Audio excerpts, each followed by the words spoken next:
دعاء كميل. بسم الله الرحمن الرحيم.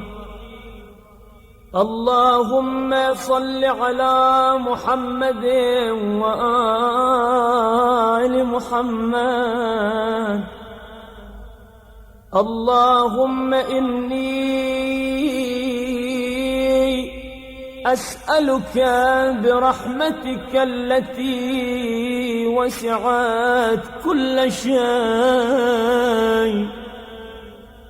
وبقوتك التي قهرت بها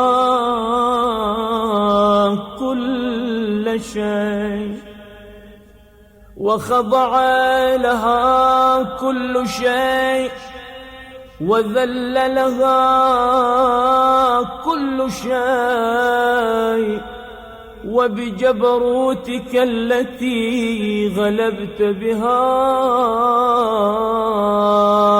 كل شيء وبعزتك التي لا يقوم لها شيء وبعظمتك التي ملأت كل شيء وبسلطانك الذي على كل شيء وبوجهك الباقي بعد فناء كل شيء وبأسمائك التي ملأت أركان كل شيء وبعلمك الذي أحاط بكل شيء وبنور وجهك الذي أضاء له كل شيء. يا نور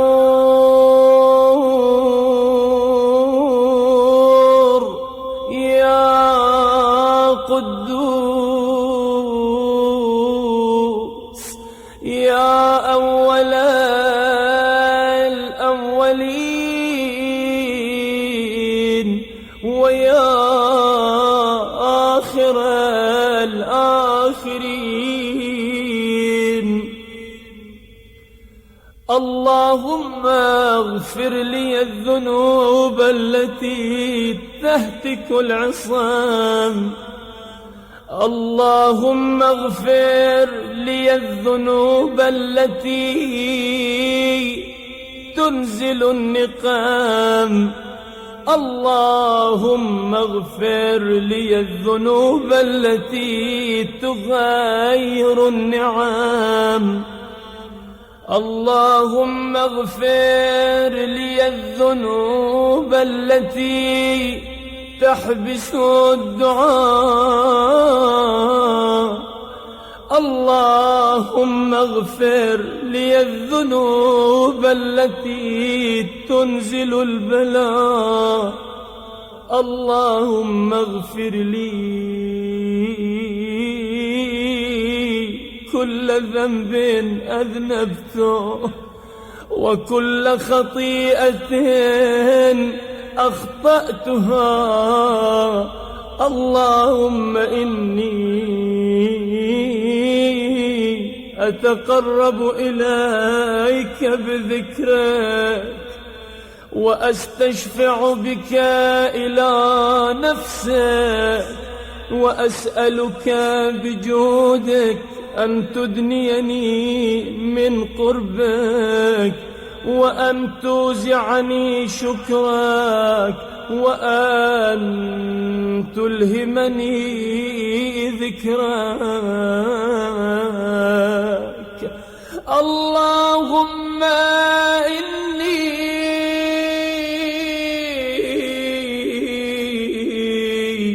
أسألك سؤال خاضع متذلل خاشع أن تسامحني وترحمني وتجعلني بقسمك راضيا قانعا، وفي جميع الأحوال متواضعا.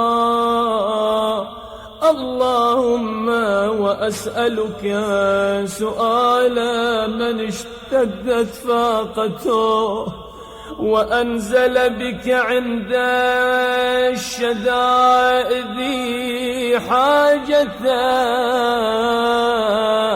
وعظم فيما عندك رغبته.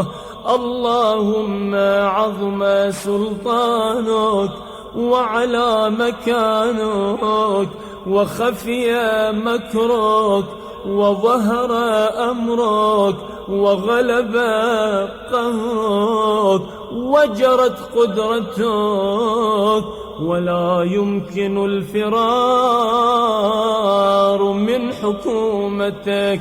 اللهم لا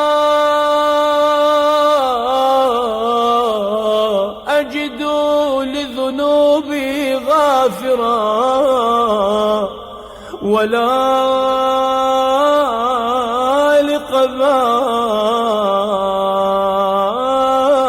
لقبائحي ساترا ولا لشيء من عملي القبيح بالحسن مبدلا غيرك. لا إله إلا أنت سبحانك وبحمدك ظلمت نفسي وتجرأت بجهلي وسكنت إلى قديم ذكرك لي ومنك علي. اللهم مولاي كم من قبيح سترته وكم من فادح من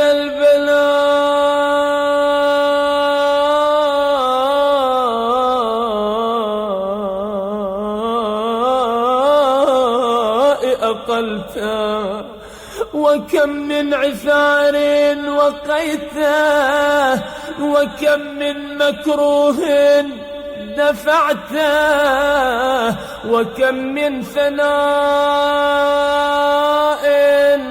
جميل لست أهلا له نشرته. اللهم عظم بلائي وأفرط بي سوء حالي وقصرت بي أعمالي وقعدت بي أغلالي وحبسني عن نفعي بعد أملي وخدعتني الدنيا بغرورها ونفسي بخيانتها ومطالي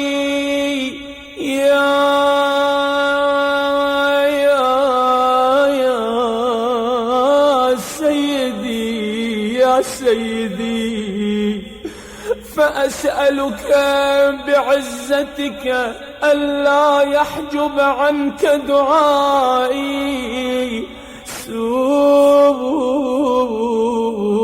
عملي وفعالي ولا تفضحني بخفي ما اطلعت عليه من سري ولا تعاجلني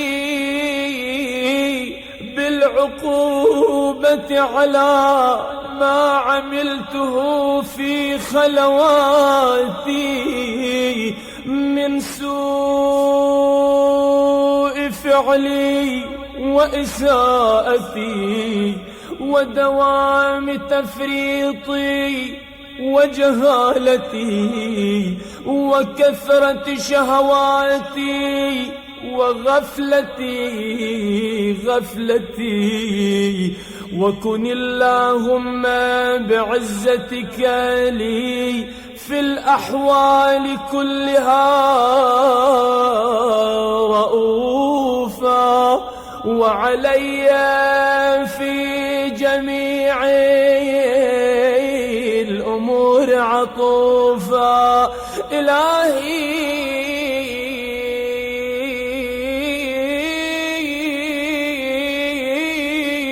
وربي من لي غيرك، إلهي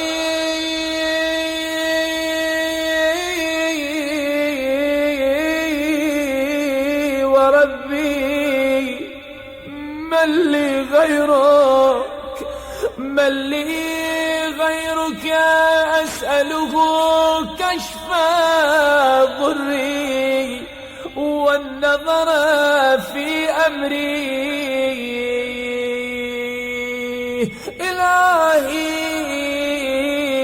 أجريت علي حكما اتبعت فيه هوى نفسي، ولم أحترس فيه من تزيين عدوي، ولم أحترس فيه من تزيين عدوي، فغرني بما أهوى وأسعده على ذلك القضاء، فتجاوزت بما جرى علي من ذلك بعض حدودك، وخالفت بعض أوامرك، فلك الحجة علي في جميع ذلك، ولا حجة لي فيما جرى علي فيه قضاؤك، وألزمني حكمك وبلاؤك. وقد أتيتك يا إلهي بعد تقصيري وإسرافي على نفسي، معتذرا نادما منكسرا، مستقيلا مستغفرا منيبا، مقرا مذعنا معترفا، لا أجد مفرا مما كان مني، ولا مفزعا أتوجه إليه في أمري غير قبولك عذري وإدخالك إياي في سعة من رحمتك. اللهم فاقبل عذري وارحم شدة ضري، وفكني من شد وثاقي يا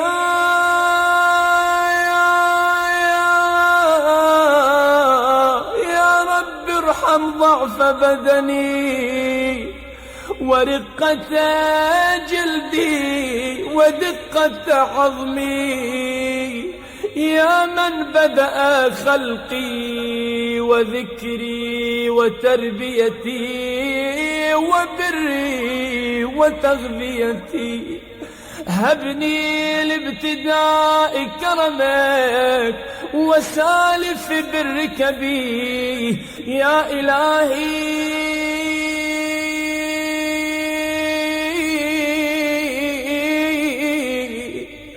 وسيدي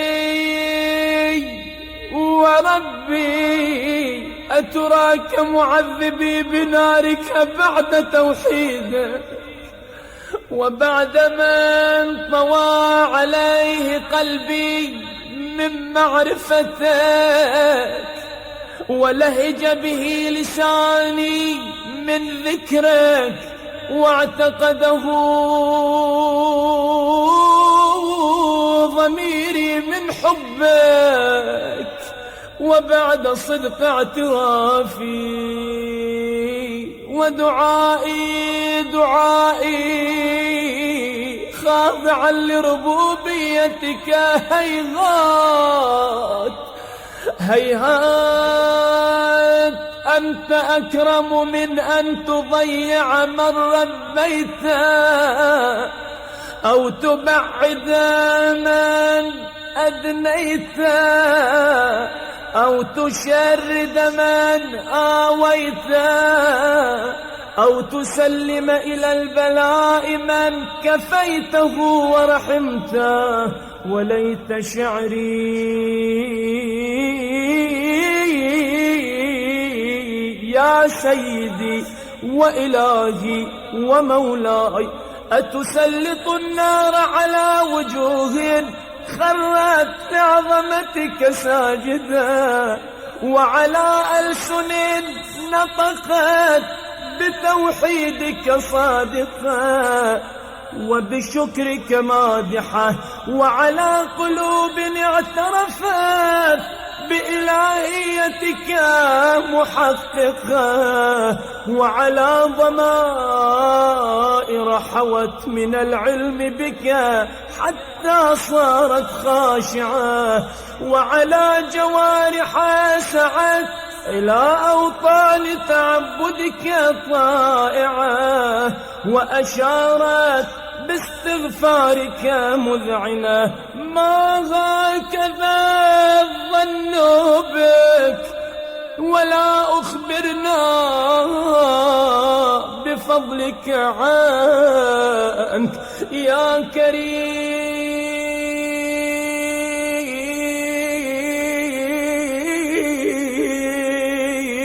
يا رب. وأنت تعلم ضعفي عن قليل من بلاء الدنيا وعقوباتها، وما يجري فيها من المكاره على أهلها، على أن ذلك بلاء ومكروه قليل مكثاه، يسير بقاؤه، قصير. فكيف احتمالي لبلاء الآخرة وجليل وقوع المكاره فيها، وهو بلاء تطول مدته ويدوم مقامه ولا يخفف عن أهله، لأنه لا يكون إلا عن غضبك وانتقامك وسخطك، وهذا ما لا تقوم له السماوات والأرض. يا سيدي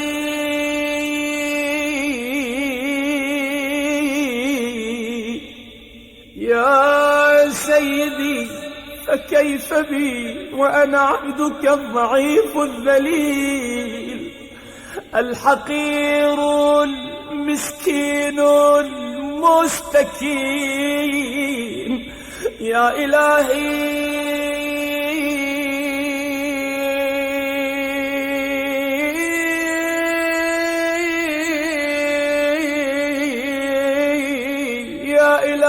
وربي وسيدي ومولاي، لأي الأمور إليك أشكو، لأي الأمور إليك أشكو، ولما منها أضج وأبكي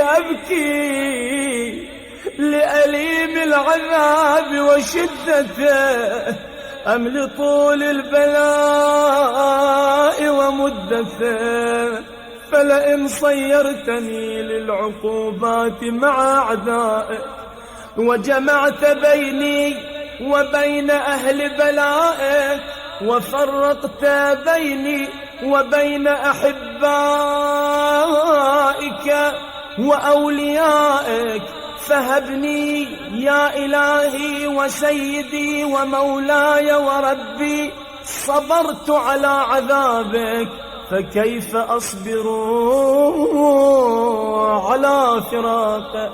وهبني صبرت على حر نارك، فكيف أصبر عن النظر إلى كرامتك؟ أم كيف أسكن في النار ورجائي عفوك عفوك. فبعزتك يا سيدي ومولاي أقسم صادقا لئن تركتني ناطقا لأضجن إليك بين أهلها ضجيج الآملين ولأصرخن إليك صراخ المستصرخين ولأبكين عليك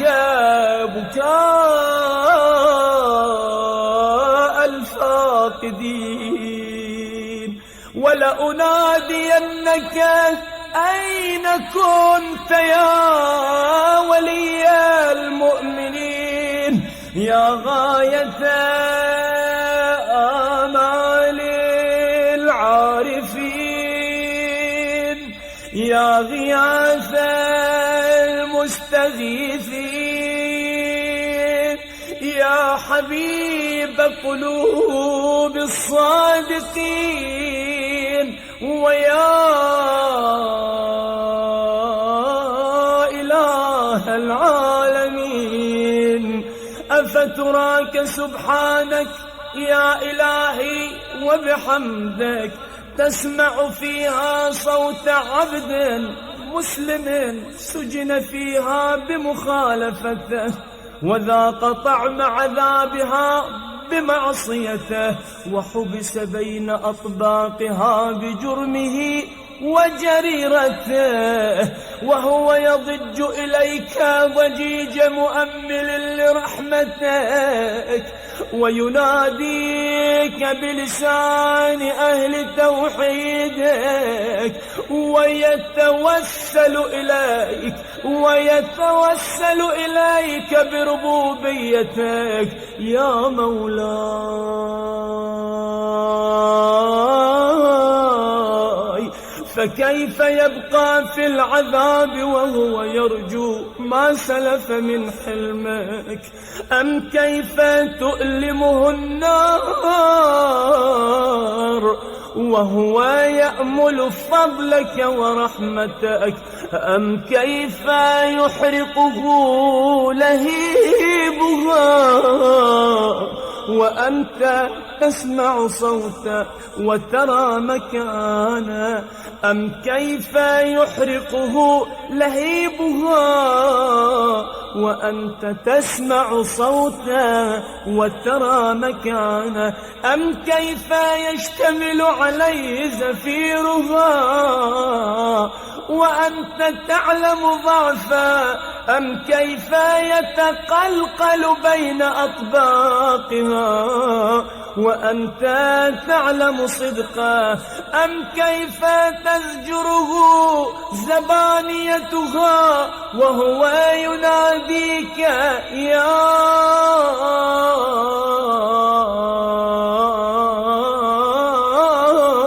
رباه يا رباه؟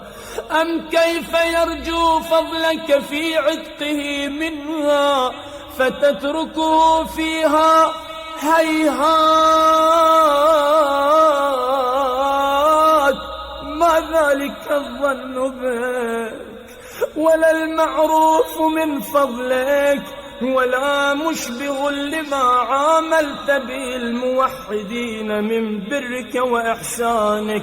فباليقين أقطع لولا ما حكمت به من تعذيب جاحدي وقضيت به من إخلاد معانديك لجعلت النار كلها بردا وسلاما وما كانت لأحد فيها مقرا ولا مقاما. لكنك تقدست أسماؤك أقسمت أن تملأها من الكافرين من الجنة والناس أجمعين وأن تخلد فيها المعاندين وأنت جل ثناؤك قلت مبتدئا وتطولت بالإنعام متكرما أفمن كان مؤمنا كمن كان فاسقا لا يستوون إلهي وسيدي فأسألك بالقدرة التي قدرتها وبالقضية التي حتمتها وحكمتها وغلبت من عليه أجريتها أن تهب لي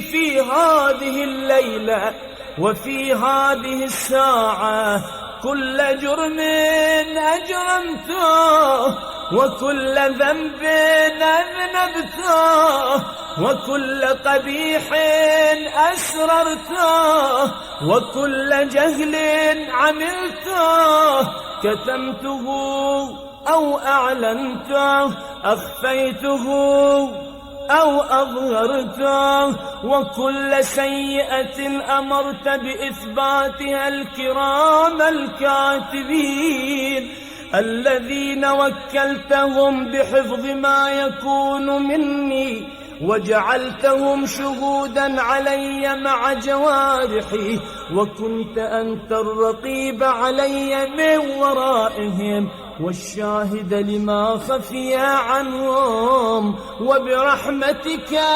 أخفيته وبفضلك سترته وأن توفر حظي من كل خير تنزله أو إحسان تفضله أو أن تنشره أو رزق تبسطه أو ذنب تغفره أو خطأ تستره يا ربي يا ربي يا رب يا إلهي وسيدي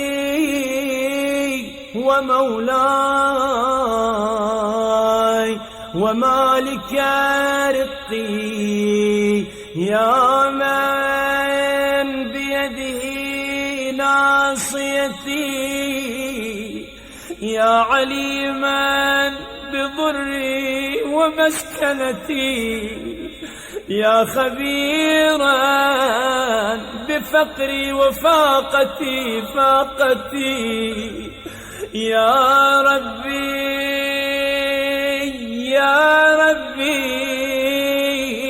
يا رب أسألك بحقك وقدسك وأعظم صفاتك وأسمائك أن تجعل أوقاتي في الليل والنهار بذكرك معمورة وبخدمتك موصولة وأعمالي عندك مقبولة حتى تكون أعمالي وأورادي كلها وردا واحدا وحالي في خدمتك سرمدا يا سيدي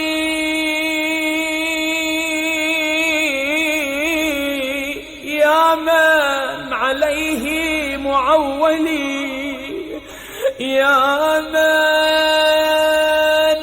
إليه شكوت أحوالي يا ربي يا ربي يا رب قو على خدمتك جوارحي واشدد على العزيمة جوانحي وهب لي الجد في خشيتك والدوام في الاتصال بخدمتك حتى أسرح إليك في ميادين السابقين وأسرع إليك في المبادرين، وأشتاق إلى قربك في المشتاقين، وأدنو منك دنو المخلصين، وأخافك مخافة الموقنين، وأجتمع في جوارك مع المؤمنين. اللهم ومن أرادني بسوء فأرده، ومن كادني فكده، واجعلني من أحسن عبيدك نصيبا عندك، وأقربهم منزلة منك، وأخصهم زلفة لديك، فإنه لا ينال ذلك إلا بفضلك. وجد لي بجودك، واعطف علي بمجدك، واحفظني برحمتك، واجعل لساني بذكرك لهجا، وقلبي بحبك متيما، ومن علي بحسن إجابتك، وأقلني عثرتي، واغفر زلتي، فإنك قضيت على عبادك بعبادتك، وأمرتهم بدعائك، وضمنت لهم الإجابة، وضمنت لهم الإجابة، وضمنت لهم الإجابة. فإليك يا ربي نصبت وجهي، فإليك يا ربي نصبت وجهي، وإليك يا ربي مددت يدي، فبعزتك استجب لي دعائي، وبلغني مناي، ولا تقطع من فضلك رجائي، واكفني شر الجن والإنس من أعدائي. يا سريع الرضا اغفر لمن لا يملك إلا الدعاء، فإنك فعال لما تشاء. يا من اسمه دواء وذكره شفاء، وطاعته غناء، ارحم من رأس ماله الرجاء، وسلاحه البكاء. يا سابغ النعم، يا دافع النقام، يا نور المستوحشين في الظلام، يا عالما لا يعلم، صل على محمد وآل محمد، وافعل بي ما أنت أهله. وصلى الله على رسوله والأئمة الميامين من آله، وسلم تسليما كثيرا.